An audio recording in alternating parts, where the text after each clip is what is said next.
Mystic to me, I would hope it would take us back to the day maybe when we first opened Pirates. It's old style Disney color, sound, lighting. It immerses you in a complete fantastic environment. When we were approached by Danny Elfman and were told that he might be interested in doing this, to me that was one of the pivotal moments when I said this is going to go from something that can be really good to something great. Danny has the ability to create tension and excitement, but there's always a grin underlying it. So Danny was perfect. You think of Pirates of the Caribbean having its song, and Haunted Mansion having a song, and this, I can hum the melody now, Mystic Manor, and again, not seeing it anywhere else. You didn't see it in the movie first. The first time you'll see it is in the park. I think what makes me really excited to come to work every single day is the stories we tell, the technologies that we create are really meant to inspire. And again, I think Mystic is such a great example of that. Everybody cares really passionately about what they do, and it shows in a project like Mystic. It shows again in every single detail. I think that the guests see as they walk through the park, it really shows the amount of heart and soul that everybody on the team put into it. I think it makes you really proud. It's just that realization that we can't do this alone.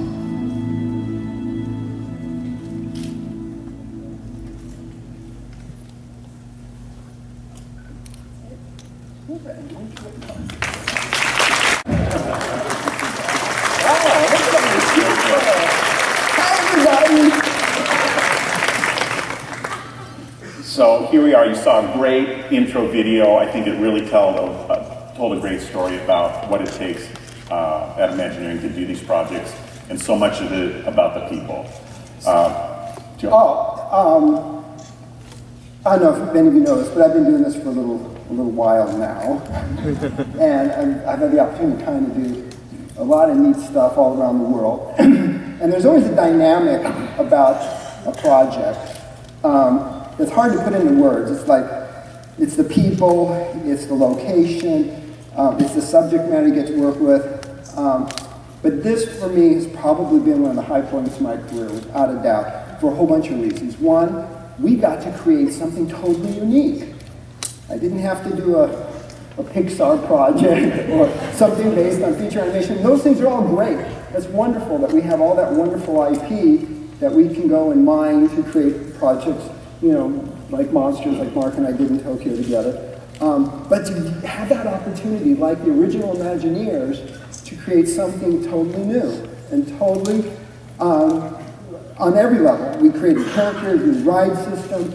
So that plus an amazing team and an amazing location and a great park, for me, has been one of the high points of my career. Right, and I would just, echo that. I mean, it probably is the ultimate thing for an Imagineer to get to do. Marty Sklar always refers to that blank sheet of paper, and we actually had that blank sheet of paper when we started this project. So with the image that you see behind us, this is actually opening day imagery from the park, and you can see how beautiful that is, and it really is kind of makes a statement, and really is kind of almost a second castle to Hong Kong Disneyland. So let's talk a little bit about Hong Kong Disneyland first. First of show of hands, how many people have been there? People on my team don't count. Really? Okay, how many of you saw Mystic? Yay! Yeah, all right. Excellent, wow. So those of you not familiar with the park, I'll just quickly orient you. This is our park, sweet park, beautiful park. You heard Ethan at the top of that little film sing. It's probably one of the most beautiful settings, and it is absolutely. The park itself is, they called it Walt's Park because it's based on this park here in Anaheim in terms of its scale and its size, not like Walt Disney World or Tokyo or the other ones. So there's kind of a nice intimate scale to it. So when we set out to do this expansion, which is this area here, there were three parts to the expansion. We first opened Toy Story Land.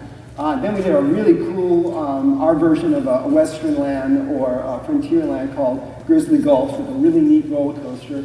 But then kind of the crowning glory of the whole thing was Mystic Point, which you see right there. And then Mark, tell us, what's in this? Mark, what's in Mystic Point? What's in Mystic Point? That's a great segue to the next slide. So here's an overview, and actually, of course, Mystic Manor is the centerpiece to Mystic Point. Mystic Point's the overall estate of Lord Henry Mystic and his sidekick, Albert. In addition to that, we've got the Explorers Club. It's a 400-seat restaurant. It's a quick-serve restaurant, but we, again, with that blank sheet of paper, really got a chance to take it over the top, and there's some really fun individual rooms in there that, again, express this whole idea of world travel, world exploration at the turn of the century. It's kind of a setting of 1908 for us. And so we've got these great rooms that you can dine in. In addition to that, we've got the Garden of Wonders. The area development takes on this really kind of interesting sculpture garden piece where we've got anamorphic sculptures that you can interact with, and they're just great sculptural pieces on their own. But when viewed from key, unique spots, they actually set up oculus that you can look through. They take on a unique transformation where the... Are you going to show pictures of those? We are going to show pictures of that. Well, I guess I can keep going. Rounding out the rest of the land, we've got the freight depot. That's taking advantage of the railroad track that we had to work with that was surrounding the existing park. And of course, no Disney attraction or land would be complete without exiting through the gift shop. And of course, we have a special gift shop called the Archive Shop. Let's see some pictures now, Mark. So a lot of this, we're trying to overlay some of our concept art with the actual photographs of the finished product. So here you can see the concept sketch up in the upper corner, and we've got the entrance to the restaurant, and then a couple of the rooms that are showcased, the Egyptian room as well as the Chinese room, and you can see how different they are and really well appointed. And you know, it's great working with our partners over there in Hong Kong Disneyland, operations, foods. We build these things and we come up here and we take a bow, but it takes so many people to make these projects come to life. Besides the Imagineering teams and the construction teams, our on-site teams are great. And Mark was great. He went in and he gave them the story about Lord Henry and really got them into understanding the backstory of the whole thing. And then they take that and they run with it and have created some really great menus there, kind of an international mix of food. I mean, that really becomes our job. Once we kind of get this to the field position, the Imagineers that are on site in the field, it's really up to us to kind of take it to the next level and impart that story to the contractors, the construction workers, our partners like Joe said over there. And the greatest moment, and I can always tell on a project when you turn the corner, is when one of the contractors or one of the food and beverage people or merchandise people come up to you and say, you know, it would be a great story, and what if we could do this when we build that piece or we make this piece of merchandise? And I say, I know that we've turned the corner and it's always going to turn out to be great. So now you see what I was explaining about the Garden of Wonders. You can see the concept sketch with those anamorphic pieces, and then the three at the bottom actually showcase guests interacting with them, and when they do, and certainly from a photo op point of view, they really take on this really neat piece where we've got the Poseidon piece where it actually looks like the pieces are coming out of the water and the guests are standing on the columns. Or whether it's the Egyptian piece where that three-piece actually turns into one, and you get this really neat sense of distance and scale with that piece. So let me take this up and talk a little bit about visual communication here. And basically, it's a hallmark of what we do in Imagineering, because unlike a movie where we have a captive audience where they sit and you have a series of storytelling moments that you can introduce a character, you can replace whatever. Our job is really about figuring out what images, what items, what things we put to help create the bigger story context for the land. This is an important piece because before you even get into the attraction where you'll learn about Lord Henry and Albert and see their collection, we immediately wanted to start setting up this idea that he's traveled the world, he's found these incredible artifacts, but there's something a little mysterious about him. So this garden does a great job of showcasing not only what would be his artifacts, but there's a mystery there too.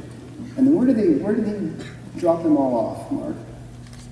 So the next piece is the freight depot, Mystic Point Freight Depot. And again, I was saying this is taking advantage of the existing asset of the railroad track running right through the edge of the land. We could not afford to, from a space perspective, actually have a drop-off and an entry to the train, but we wanted to expand the story, and we said, well, this is a perfect opportunity to kind of, under the guise of the railroad track, have the depot set up to be the offload of all of his artifacts coming from different parts of the world. And so they're in different parts of being unpacked and being ready to go onto the museum floor, but there's also some really great photo ops, and you get a chance to interact with them. But the real big piece of the stage, or I'm sorry, of the depot, is it's the entertainment venue for the land, and we have, I think, 6 or 7 times a day they run a really fun show, kind of showcasing artistry of costume and dance and different things from around the world. So, Mark mentioned the photo ops. This is a culture in China that loves to take pictures. Everything is a photo op. So we took full advantage of that. Actually, it was for 2 reasons that we added lots of photo ops. 1, because they like to take photos, duh. 2 was this is a counting culture. In China, they're value-minded and they want to feel like they get a lot for the money. And that was actually one of the reasons behind us doing this expansion and doing 3 smaller lands with lots of things to do rather than trying to do one giant land like a Cars land or like the new Fantasyland in Walt Disney World.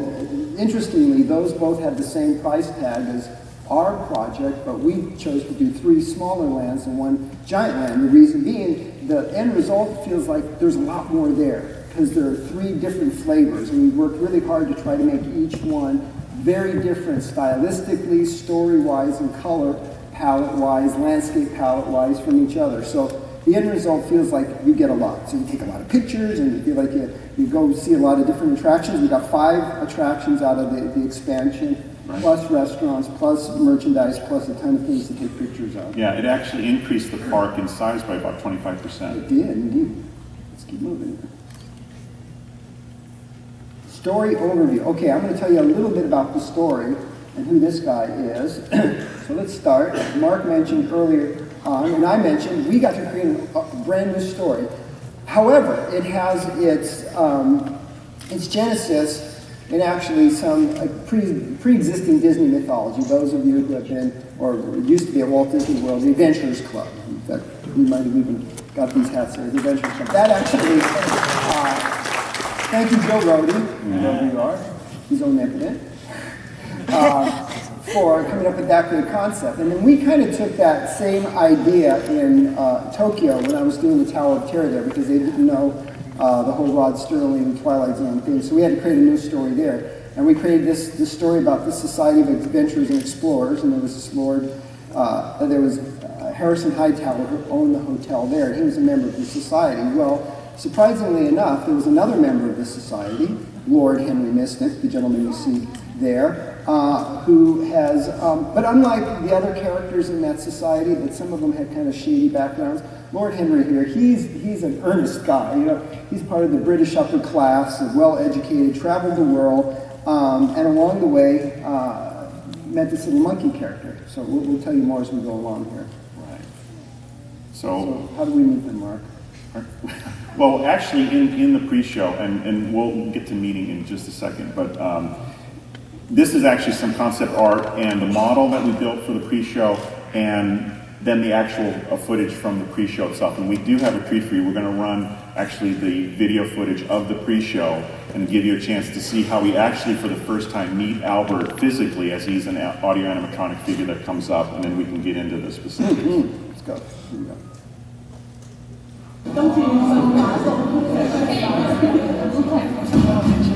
Hello, can you hear me out there from back in the projection room? Oh, very well.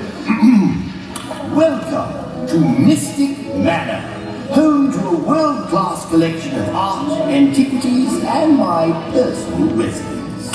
I am Lord Henry Mystic. The young fellow at my side is Albert, my traveling companion, confidant, and rather mischievous. Yes, Albert, that's you. Now, well, for several years now, Albert and I have traveled the world in search of rare and precious artifacts for you to enjoy as you tour our home in Mystic Manor. These are just a few of our treasures. And here's our latest acquisition, an ancient music box. Legend has it that this charming music box has the power to bring inanimate objects to life with the touch of its enchanting music. Superstition and nonsense. Oh my. Well, we shall see when we open it, shan't we? Albert, who's a little fellow can't keep his hands off that music box. Yes, you like that box, don't you? We'll examine it later. Now, shoot. Now, what was I saying? Oh, yes. Welcome, one and all, to Mystic Manor.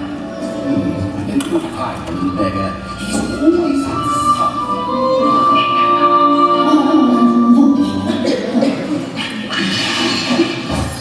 Okay, so with that pre-show, our big things that we wanted to communicate in there were really pretty straightforward. Was introduce Albert and certainly Lord Henry as he's voicing that over, and it was about the music box and the latest acquisition. It might have some interesting who knows what inside, and we just need to be careful about it. We really wanted to communicate about those two things. So, as I said earlier, unlike in a movie, or when we base an attraction on a movie, our guests kind of come pre-wired with some emotional connection to the experience. They've seen the movie, they have the music from the movie, they know the characters from the movie all in their head. So our job really becomes more like finding those trigger moments. You know, what is that quintessential? Okay, Winnie the Pooh ride. You're going to want to see. You're going to want to see Tigger dancing around. You're going to want to hear the Tigger song. So we just have to show that, and boom, it triggers in people's heads, and there's this emotional connection. We were starting here with a blank sheet of paper, so it became important for us. Move to the next slide, Mark. It became important for us to start establishing who these characters were and how they got to know each other. So besides that pre-show film that you just saw, as you walk through the queue line, we started setting up, it's like a museum in his house.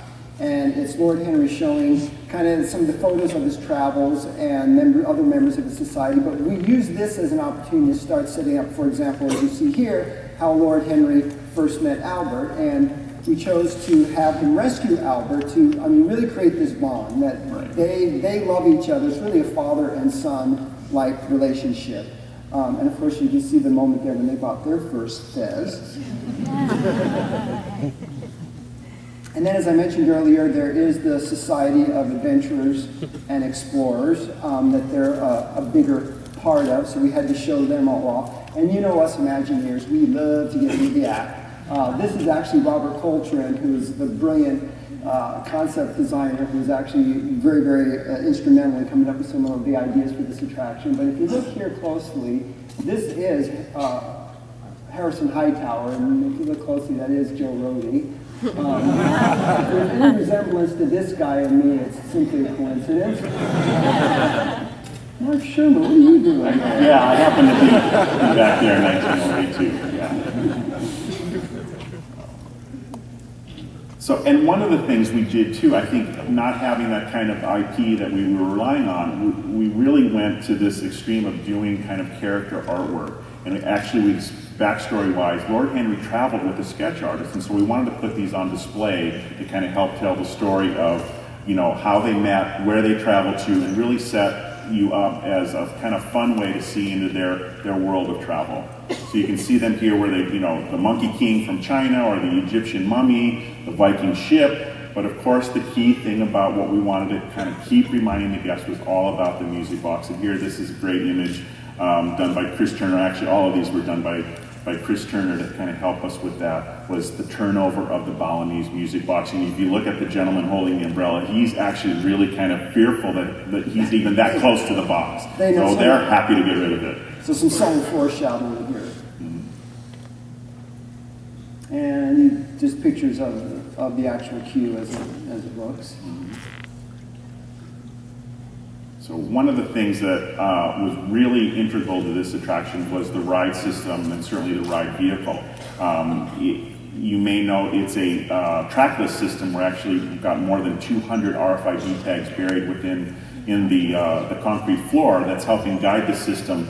But it also is so interesting on how it's conveying the people through the attraction. We start out by dispatching 4 vehicles at a time, but then to help heighten the excitement, you actually go down to single file to 1 vehicle at a time, and then of course we'll group you back together at the end. We wanted to really help tell the story up in the queue, where Lord Henry actually invented this. He's a bit of a tinkerer as well as kind of an explorer, and he invented the magneto-electric carriage that he took to the Paris Expo of 1900, and of course won the gold medal. Of course. And, in our attractions, the ride vehicles usually take on 2 roles. One, invisible, like like the Haunted Mansion, the Doom buggies. They're really not part of the story. It's just a conveyance device that moves you through the house. And then in other attractions, Indiana Jones being a good example, or here, the ride vehicle is really part of the storytelling. And that's why Mark and the team worked so hard to create this gorgeous vehicle here. Beautiful design that looks like something from the period that Lord Henry worked on. But then it's a device too, because it has the ability to start and stop, turn 360 degrees, go fast, go slow. It really becomes kind of our camera in that we can tell people what we want them to look at and bring them into a scene, stop, turn them, point them at something, which allowed us to do really what Walt was trying to do with the original Haunted Mansion. That was create a large-scale magic show. We have some of the most amazing special effects in the show probably that we've ever done. And the only reason why we can pull them off, because most of them have kind of a setup, you play it out, it gets played off, and then you move on to the next scene, is because we have the ability now to, with this ride vehicle, to time out the whole experience to allow each thing to play through before moving on, where unlike rides like Pirates or the Haunted Mansion that I mentioned a moment ago, it has to be continuous. There's a cycle of things that just go and go and go, and hopefully you catch the right moment as you go through. Here, we're always guaranteed to hitting you right at the moment when we want you to see that particular thing. And we have a little video that, this is actually during, early on, about 8 months before opening, that shows a little bit of the action of the vehicle. Some of the tape lines you see on there, we're still actually tying in the floor to the show set, so you can imagine all of that being gone and really seeing that as a trackless vehicle. Pay no attention to the car covers that are in there. That was helping us protect while we were still building the show.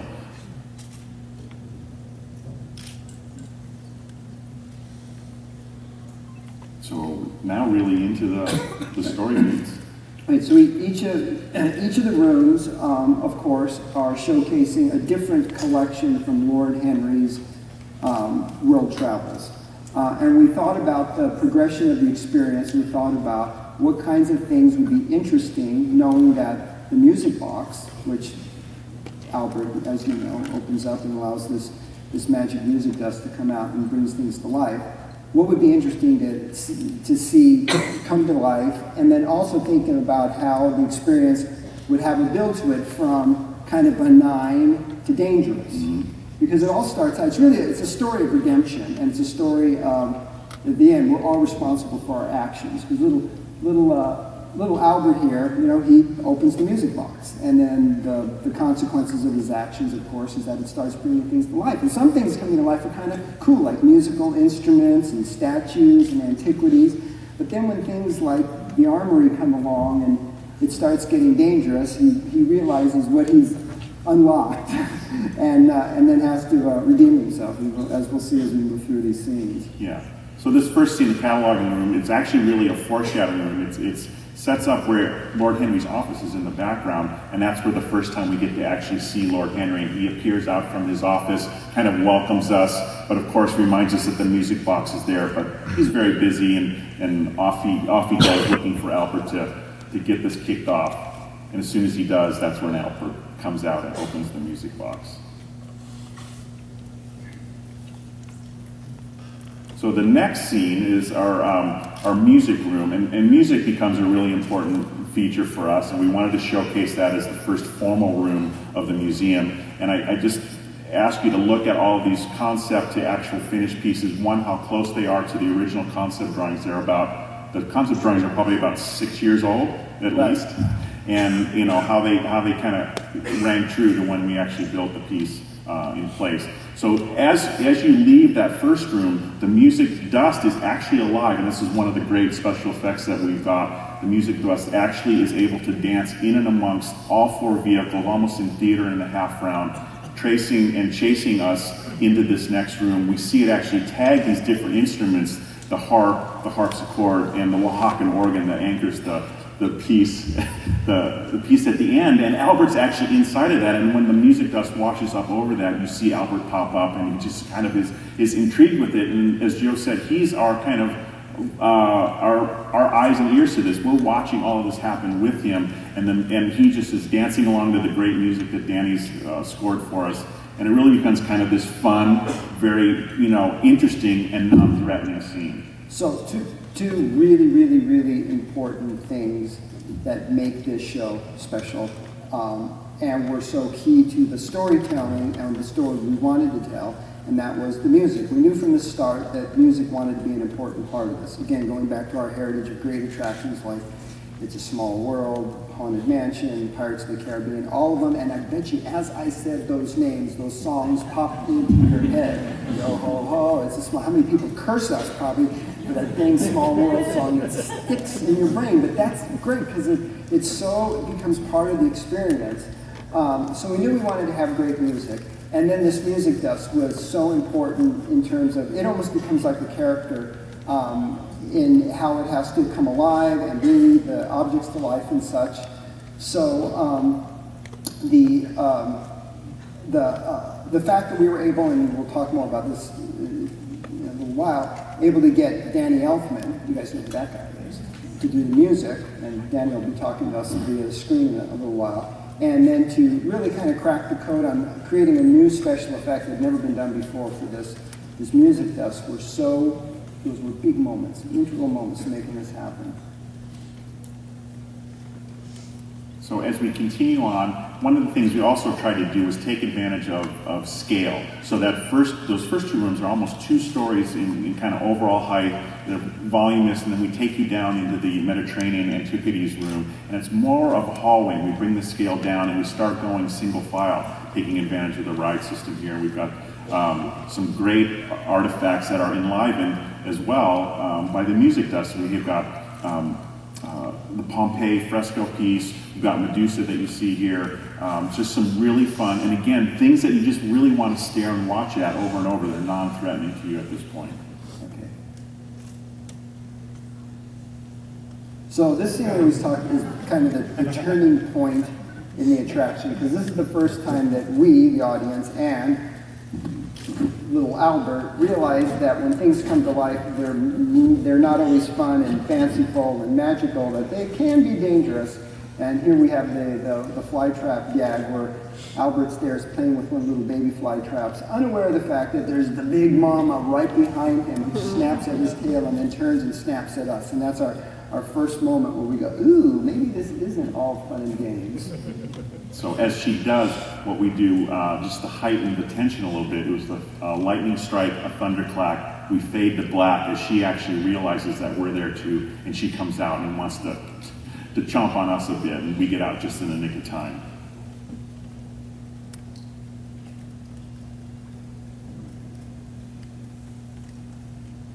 Now, up to this point, the ride vehicles have been, as Mark mentioned earlier, we dispatched in groups of 4.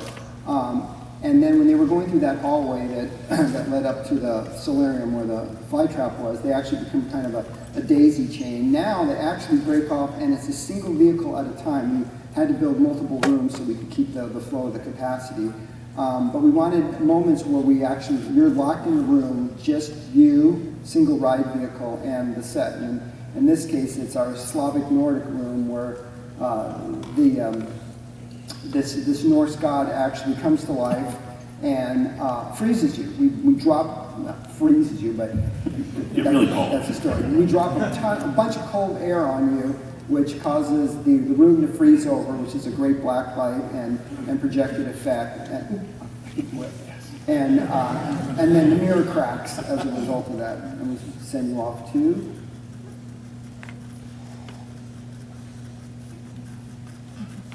So this is the armory room. It's probably our biggest scene. It's right smack dab in the middle of the ride building. and it really does a lot of different things. I mean, it's threatening from the moment you get in there. You come right up close to the stage with the samurai warrior and little Albert hiding there. Basically, he's worried for his life because the samurai is actually engaging, trying to lop off his poor head, and he's playing hide and seek inside that cannon, making sure that he's safe. We come up almost within a few feet of the stage, and we're watching this take place. The cannon next to it actually starts to track us, and as we get closer, it locks in on us, and of course, shoots out a blast. Shoots out a cannon blast. Excuse me, I'm sorry, somebody's calling me. Hold on. Hello? What? Okay, fine. All right, I forgive you, but just this once. All right, yeah, I'll meet you down in the WDI pavilion later. All right, thank you. Who's Lord Henry? Lord Henry. He said he decided to go listen to Lassiter and Iger. Whatever. Sorry. His loss. Actually, I think I see Lord Henry over there. I'm not sure. Anyway. So it's really a threatening moment, and taking advantage again of this ride system, the trackless system, we actually get blasted and get sent into one of two directions, where we either go by Trader Sam the Knight. So any of you familiar with Jungle Cruise, we've got Trader Sam the Knight here with his trophies in hand, or we go by the singing bus that are carrying on with Danny's tune, only to wind up in front of the crossbow that again starts to track us. Of course, we get out in the nick of time. So those are just two examples of a lot of little homages we've made through the whole attraction to other Disney attractions. You said Trader Sam, the singing bus, of course, are an homage to the singing bus in the other Haunted Mansion, and you'll see others as we move through it. Mm-hmm.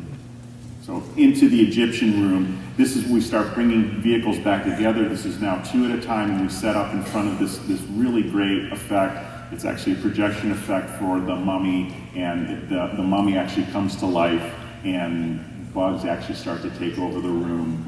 With a little fade to black, imagine this whole room going to black and then feeling air and water and things dripping into your personal space. So that was one of the things from a special effect point of view. We wanted to kind of invade your personal space where we can with that fourth dimension of effects. And this is one of those examples. Tribal arts. So this is kind of a little homage to the Tiki Room, of course. So large scale, very large scale. How tall is the Tiki God, Mark? The lava god in the center is probably 25, 28 feet tall. And he's spewing out lava here, which is a great. We used a lot of projection in this show, but our goal from the start was that you would never know that there was projection. I said to the team, everybody now has high-def video in their pocket, you know, and and there's video screens everywhere you go in the world. The supermarket, you pump gas, there's video. We're not fooling anybody when you can tell, there's a screen, there's something projected on it, and there's like whole rides that other companies have done where you put on 3D glasses and you move through things, and it's all projected. I mean, they're cool, but it's not real. And I think what makes this ride so much more believable is that you don't have 3D glasses on. Everything is dimensional and real. It's all environmental. And so wherever there was any kind of projected special effect, a lighting effect, whatever, we worked very hard to combine things. For example, here, there's projection, there's fog effects, there's black light painting effects, there's animation effects. And everywhere we could to blend things in such a way that the whole was greater than the sum of the parts it was made of, and it became one believable thing. That's right.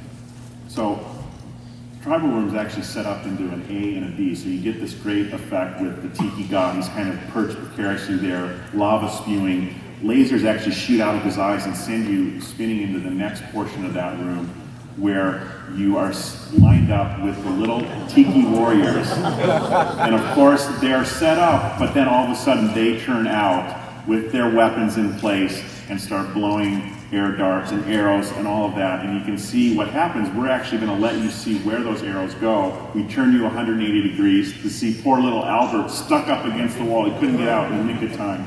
And he's pinned there with all the arrows and blow darts. And I'll just say there were a lot of discussions about where to place that hat.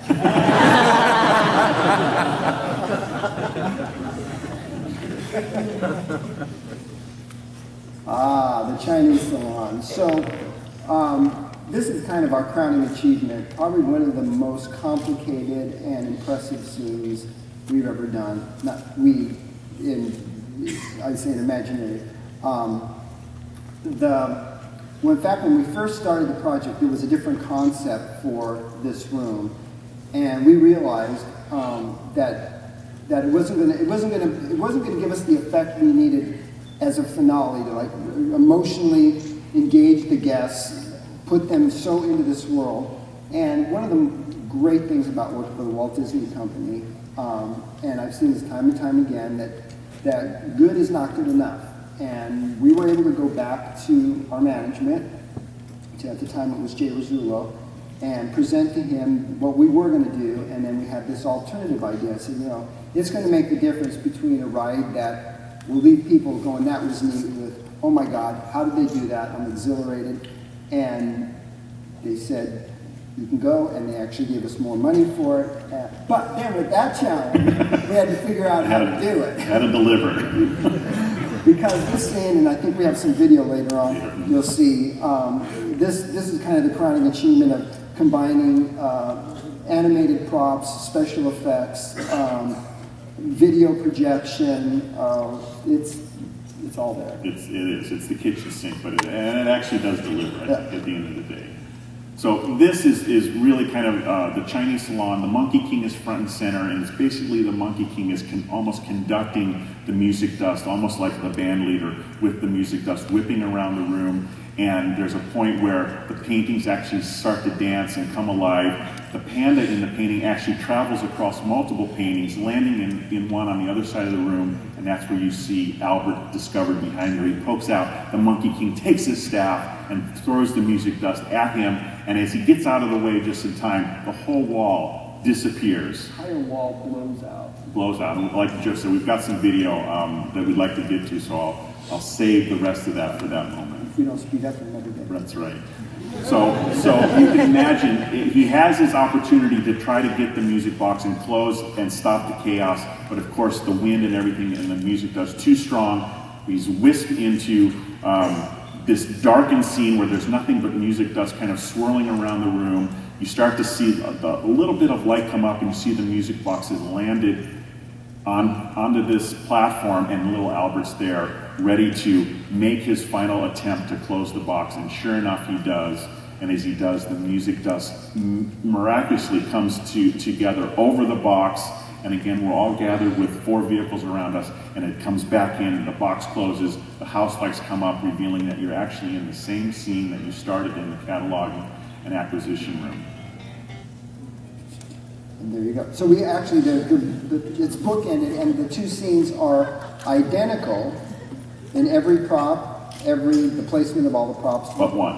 What? But one prop. But one, which is the music box, which of course is now all askew because it's just flown in from the previous scene. And of course, poor Albert, who has now gone through quite an experience, as you can see here. It looks pretty tattered up, but you can't see it. There's a little gag too that is. Hair is all messed up. For those who are looking closely, his fez in the previous scene, there was a sword that captures his fez and goes flying out, so the fez is actually embedded in the wall next to him. But worry not, no monkeys were hurt in the production of this, as you can see. That's right. So those are the big story beats on that. Anyone that was at D23 a few years back, you may have seen a lot of that stuff. That's how it's come to fruition. Now we want to take a deeper dive and kind of unveil some of the things and our production methods going through that. So just to start with the manor itself, obviously we do these kind of beautiful renderings, and we actually have to get down to details. And you see the actual CAD drawing that was done by the architects, the color board in the center that was done, and of course the manor that is there today. Right. So I'm going to do a couple shout outs, one here and then on the next slide. The first shout, the color design on these attractions is always integral in telling the story, and then carrying that color design into the field is always a job. And Mark and I have a wonderful colorist that we've worked with on a bunch of these projects, so I think is here, Monica. Just raise your hand. I want to shout out to Monica. And in the next slide.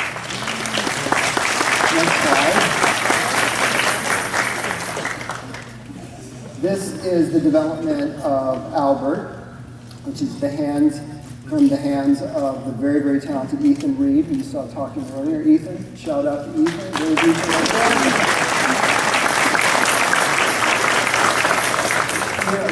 Mark and I sit up here and we take the bow for doing this, but it's an amazing team of people. Best artists in the world, the best designers in the world, the best sculptors in the world. Imagineering is blessed with so many incredibly talented people. We all stand on the shoulders of giants, and we've got some great. In fact, if there's any other team members here I can't see, please raise your hand so I can see who you are and give a shout out to you. Way back there. I don't know who you are, but you did a great job. Okay. Anyway, so you can tell from that we actually started out with a more realistic stylization of Albert, and really said, let's go back to our dark ride roots, our Disney roots, and really wanted to kind of push Albert and make him the cute, lovable character that everybody's going to identify with. And this is an example of some new technology for us doing figure design. Albert was actually done all in the computer. You can see some of the guys at Steve Petronio there working on him. He's one of our great sculptors as well, but now he's really learning the program on doing it there. And you can see actually the little white maquettes are the ones we got right here. These were not sculpted by human hands. These were taken from the computer and then grown. We have a 3D printer that grew these out. And for us, this was great because we originally had budgeted to do the attraction the traditional way, and I think we only had enough money to do one face. And as Mark said earlier, we wanted to use his emotions, his expressions to tell you how you're supposed to feel. He's afraid, he's inquisitive, he's in danger. So we were able to do that now with this process because we didn't have to, keep sculpting faces, a new one each time. The computer just spit them out after we would work through the design with Ethan and the team to get it just how we wanted. And with that, you can see how he actually turned out. And this was the interesting thing. We have one scene, our big finale scene, is CG generated. We had to have Albert really look like he was connected and was the same Albert that you saw as the AA figure. And I think we were able to accomplish that. Then moving on to Lord Henry, because Lord Henry actually only appears twice, and he's basically in the same kind of pose coming out of his office door for both, we actually did a more traditional foam sculpt, full-size foam sculpt that was then turned into the fiberglass piece that we traditionally do. This just is an example of the concept to the figure animation sheet to the actual piece. And this is a little look behind the scenes where no one else is going to get this view. This was in our factory in China where we did both Henrys together, and because we were working on them simultaneously, you get to see both Henrys. Albert, get away from that box. What have you been up to? You didn't touch that music box, did you?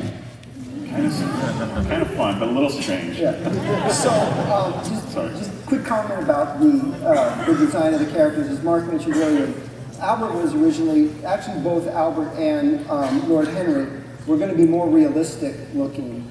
And I started thinking about the fact that we're Disney, and the one thing that makes our characters, and I have an animation background, so I think about these kinds of things, the expressiveness of an animation character, giving them big eyes, giving them exaggerated features, and the early Imagineers knew this well, Mark Davis and Blaine Gibson, when they created all the characters for the Haunted Mansion of Pirates, they're not real people. I mean, the proportions are all exaggerated, eyes are bigger, limbs are exaggerated, and all that's for an easy read. You got to be, in our attractions, you just have seconds to tell people what they're supposed to be feeling about this character. So, big eyes on the monkey, very, very expressive, you get it.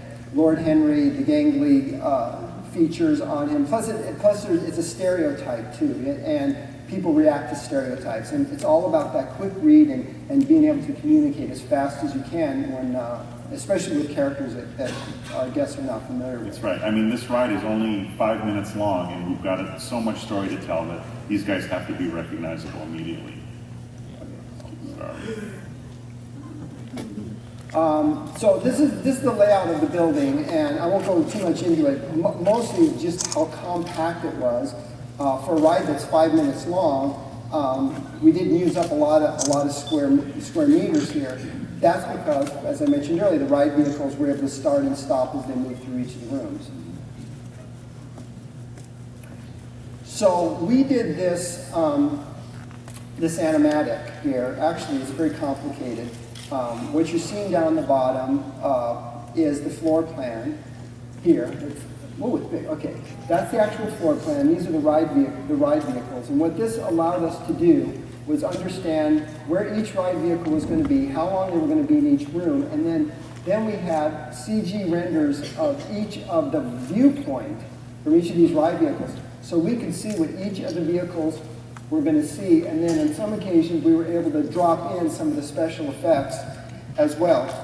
This became the tool that we gave to Danny Elfman when he was composing the music, because unlike a movie, he actually had to kind of work a little ahead of the process. In the movie, the whole movie's done, then he composes to it. Of course, the ride wouldn't be complete. We couldn't wait till the ride was complete for him to compose it. Plus, the timing of each of these scenes was so critical that we needed this device to help him understand what we wanted.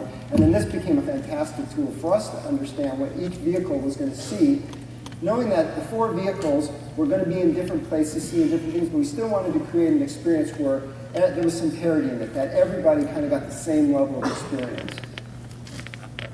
Oh, I'm sorry. I was a little quick on the trigger. You want to see Danny? Yeah. I grew up in Los Angeles, so going to Disneyland was kind of a constant and regular thing for me growing up, being that I was lucky enough to just be a few hours away. And the Haunted Mansion in particular was something that I really had a tremendous affinity for. So when the opportunity to do Mystic Manor came up, I was very enthusiastic. I wanted to keep as much connection as possible, so even though the actual melody is not similar to the Haunted Mansion, the inspiration is definitely connected to that.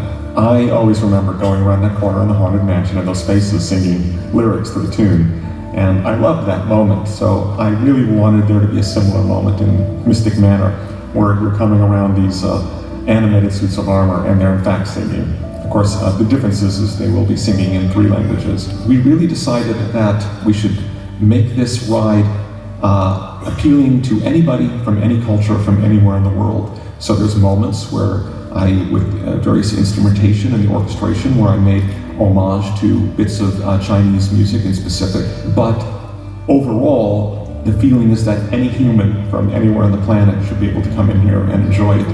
My hope, as somebody goes through Mystic Manor, is they will simply feel a sense of joy, that it's like fun, a joyful experience that they'll repeat many times, like I did with the Haunted Mansion, and that there will be some generation of kids growing up to adults that will have the tune to Mystic Manor as just part of their, in their minds.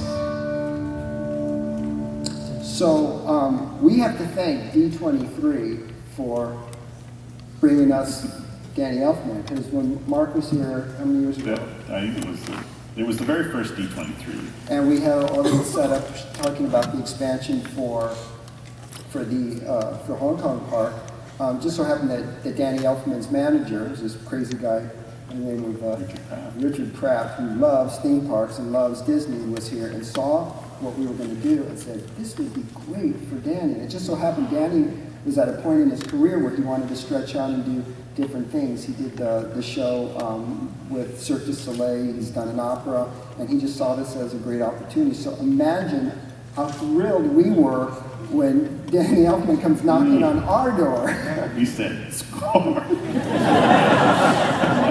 And he was an absolute joy to work with. And he just nailed it, first time out. Yeah. It's like Mark and I, you always, in the past we had experience where you hear that first music track, or you might see the first of anything, and go, it's not there, or it's, but I mean, he hit it out of the park from the very start. And what was really nice is he didn't phone it in. He was really engaged in the process for the 2.5 years that we were working with him. He actually came to to the site actually a couple times, and as well as his arranger. And literally, we had lunch sitting on the floor in different scenes. We would travel in each scene, and he would sit purposely on the floor in the center of each scene to make sure that all the sounds and everything were kind of coming. That was an entire week. He spent an entire week with us every day, sitting in every scene.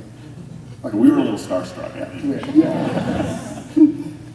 We better so I'll run through these fast, but it's kind of scene by scene, kind of showcasing certain pieces as it went through the production process. So here, the one piece before you head out is this Chinese dragon that actually comes to life. It actually rotates up and moves, and you can see it in its sculpted fiberglass and then finished stage.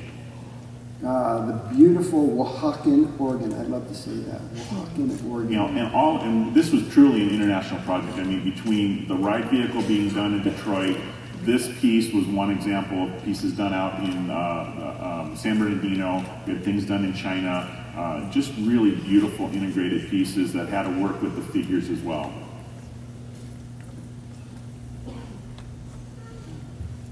It's just this kind of really fun piece, and this is one of the examples, one of the tools. This next slide is how we actually developed the gag for this video projection piece, which is the Mount Vesuvius erupting.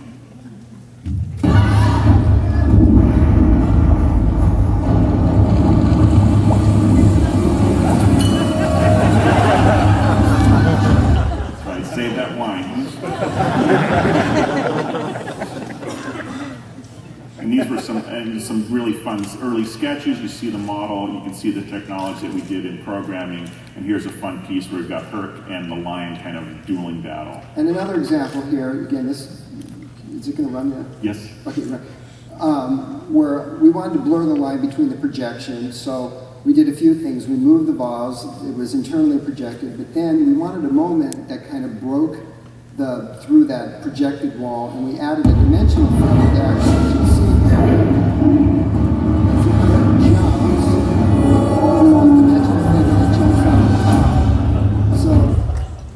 it makes me go, wait, was that projected? Or? Imagine that projection and the base itself is actually spinning as it's about to fall over. So these are great tools for us, and we did the same here with the Medusa piece, and as Joe mentioned earlier, this was a black light to white light effect that really kind of, I think surprised even us. I mean, we knew it was going to work, but it really was a cool piece.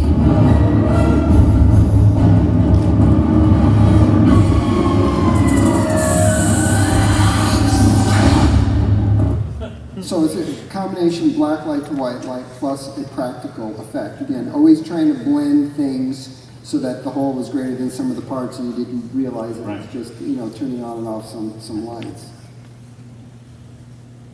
So here's our turning point scene, and again, the sketches, the model, the beautiful, Albert sitting there, this great show set.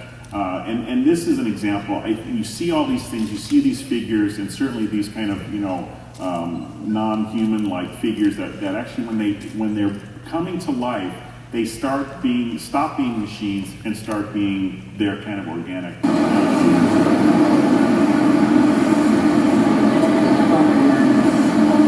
This was in China, and with our animation team, did a really good job in making him move so smooth and so quickly for us.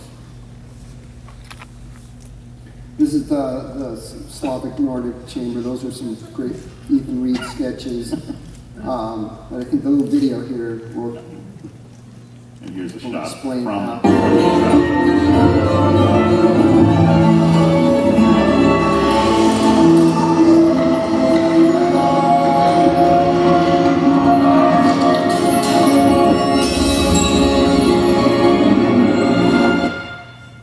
And so while all that's happening, we're dumping cold air on your head.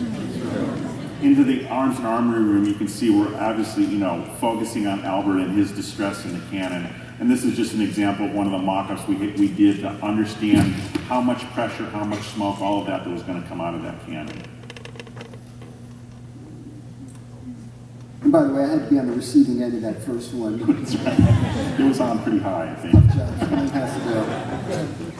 So, and this is just an example of our large room in the armory room. we did all of the sculpting. There's no real stone, no real wood or metal in this. It was all done by foam and fiberglass, and you can see that bottom piece, how gorgeous with you overlay the show lighting on that.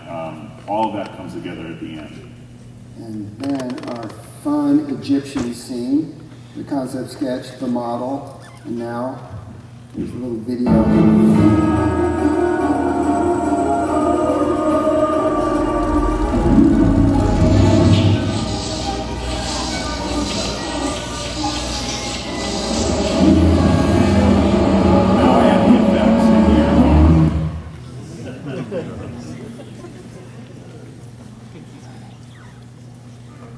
So here's the construction and the process for the large tiki god. And early sketches and the positioning in the field of all the totems, the tikis.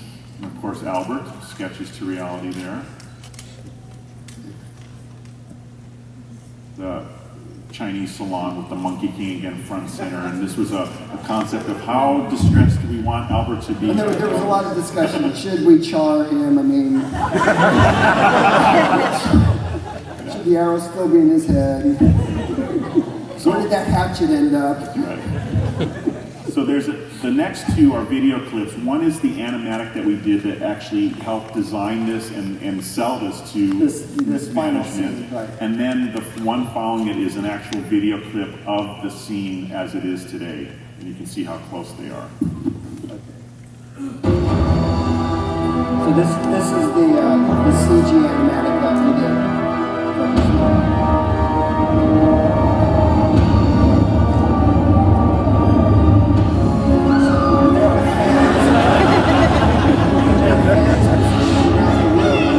That are creating a vortex. It's like a little tornado of wind that you're caught in. See the entire wall blew out there.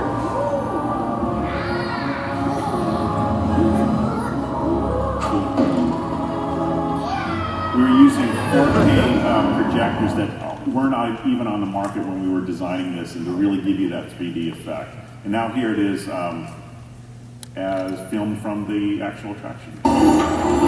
Leaving the lava scene in the TV run.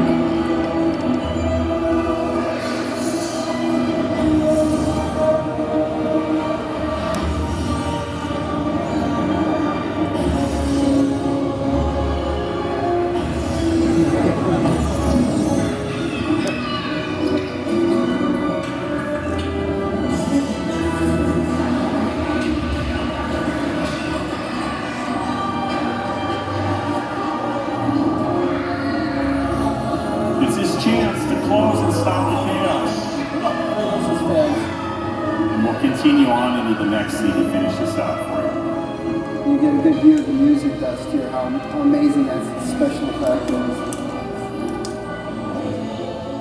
It truly looks like it's in the middle of the room, not just projected on a wall.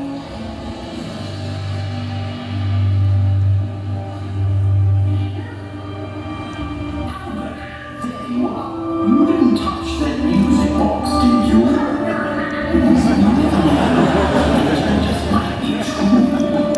Well, I do hope you've enjoyed your visit to Mystic Manor. Cheerio!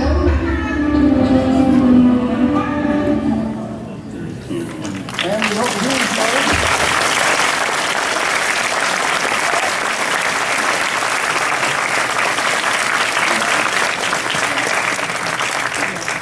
I hope you enjoyed your visit to Mystic Manor here today.